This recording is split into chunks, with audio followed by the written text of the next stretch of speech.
എങ്ങോട്ടാ ഞാൻ പറഞ്ഞ പ്രൊമോഷനോ? അപ്പൊ ഞാൻ പറഞ്ഞു ഇത് വടക്കൻ വീരാതെ ഇറങ്ങാൻ പോവാ. അവരുടെ ആ മുഖത്ത് ആണോ എന്നുള്ള, വേറെ ഏത് മൂവി ഇറങ്ങുന്നതിനല്ല, ആണോ? ചതിയൻ ചന്തുവിന്റെ കൊടും ക്രൂരതകളെ പറ്റി നിങ്ങൾക്ക് എന്തറിയാം? ഇതൊരു തിയേറ്ററിക്കൽ മൂവി തന്നെയാണ്, ഒരു എവർഗ്രീൻ മൂവീസിന്റെ കാറ്റഗറിയിലൊക്കെ പെടുത്താൻ പറ്റുന്ന തിയേറ്ററിക്കൽ എക്സ്പീരിയൻസ് തന്നെയാണ്. അത് ഇപ്പോഴത്തെ ഞാൻ പറഞ്ഞ പോലെ തന്നെ ഇപ്പോഴത്തെ സിനിമ ഫാനറ്റിക്സിന് അത് തിയേറ്ററിൽ കാണാൻ പറ്റുക എന്ന് പറഞ്ഞാൽ അതിനൊരു ഓപ്പർച്യൂണിറ്റി ക്രിയേറ്റ് ചെയ്ത് കൊടുക്കുക എന്ന് പറയുന്നതും വെരി.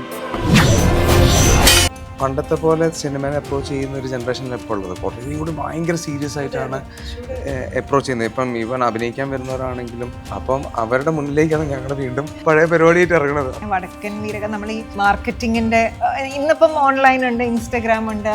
അന്ന് നമുക്ക് വടക്കൻ വീരാതയുടെ റിലീസ് ആവുന്ന സമയത്ത് അതിന്റെ പേരിലുള്ള ലേബൽ നെയിം സ്ലിപ്സ് ഇറങ്ങിയത് സ്കൂളിൽ. കുറെ നെയിം സ്ലിപ്സ്, ടൈം ടേബിൾ എഴുതുന്ന